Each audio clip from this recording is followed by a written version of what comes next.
Ay, si Pusong Pulit, nagbabalik. May ulitan lang akong konti yun sa ginawa ko. Tungkol sa sakal. Sakal ulit. Tulad nito. Sabi, oo, pwede dito Dahil sa, pwede dito malayo, dito lang malapit, pwede niya ilayo. Kung sakaling sobra ng higpit, yung mga tinuro ko nakaraan, pwede dito, ganun. At yung sinasabi naman na pwede sa bayag, nakaraan nakabuka pa Ibuka mo konti. Ganito yun. Dito kasi sa bayag, ang pagsipa sa bayag, nakadepende kasi yan sa distance, yung distansya. Hindi mo masisipa siya pag katulad nito ganong malapit. Kasi nakaupo ako, di ako pwede umatras. Pwede mo masipa yung bayag niya kung sakali nakatayo ako. Inakaupo ako, hindi ako makatras Nasa sandalan Hindi basta-basta nasisipa ang bayag.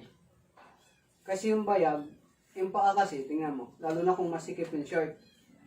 O, hanggang dyan lang yung paa ko Paano ko sisipain yung bayag niya ngayon? Kikita niyo ba yung paa ko? Pag tadyak, ganun.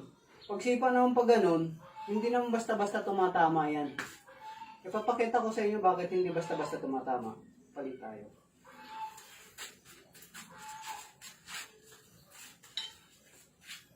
Ako sasakal. Tapos, ang target mo, yung bayag ko.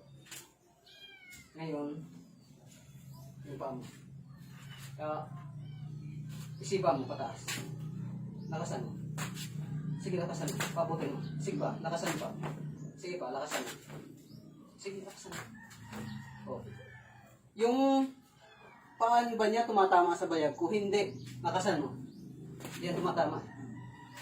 Kasi yung bayag natin, wala naman sa puwet. Nasa harap. Kaya sasabihin nyo, sisipain nyo yung ganito kalapit, hindi mangyayari yan. Tulad ng ginagawa niya. Oh, sipa. Paano mo sisipain yung bayag ko nasa harap?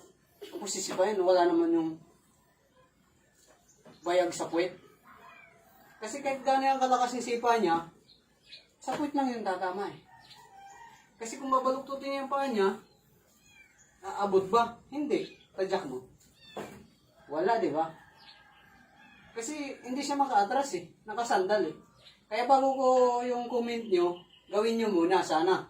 Kasi yung ginagawa ko, totoo to. Kaya hindi ko ganun ang inutos ko sa inyo kasi hindi nga pwede. Hindi lahat ng pagkakataon pwede nyo magawa yan. Ulitin mo. Lakasan mo. Hindi naman sakit Hindi naman tumatama Kasi yung bayag ng tao nasa harap. Wala sa puwet. Siguro yung bayag nyo nasa puwet.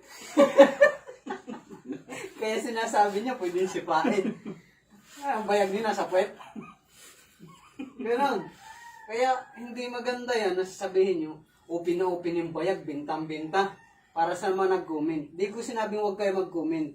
Tama yan, nag-comment kayo para dun sa alam nyo. Pero, mali naman dun sa mga kabasa nun. Kasi hindi lahat ng pagkakataon, pwedeng gawin yun. Katulad ng ginagawa, pag sumipa yan, sipa. Sobra kasi yung paa. Okay lang kung nandito ako Yun, abot yun, bante. Oh, yun, sakto yun. Hindi ko na siya abot. Dahil sumasakal, malapit. Kaya sabi ko, depende yun sa distansya. Okay lang kung nakatayo kung malapit, pwede umatras. Yun, pwede yun. Kaya yung tinuturo ko, yung para sa tama. Hindi ko sinabi namang mali kayo, basta inano ko lang, tama yung idinidemo ko dito. Kaya importante yun, na dapat alam nyo, yung space nyo, at saka yung haba ng paa nyo. Ano magagawa mo nakaupo ka? Makaka-atras ka ba doon para abutin mo yung ano ko? Hindi mo naman kayang suntukin din yung bayag ko. Nakasakal. Ganun lang po kasimple. Napakasimple lang ng tinuturo ko. Kaya sana po, practicein nyo po yung ganun. Huwag nyo po isipin yung bayag nasa ilalim ng puwet Nasa harap po ang bayag.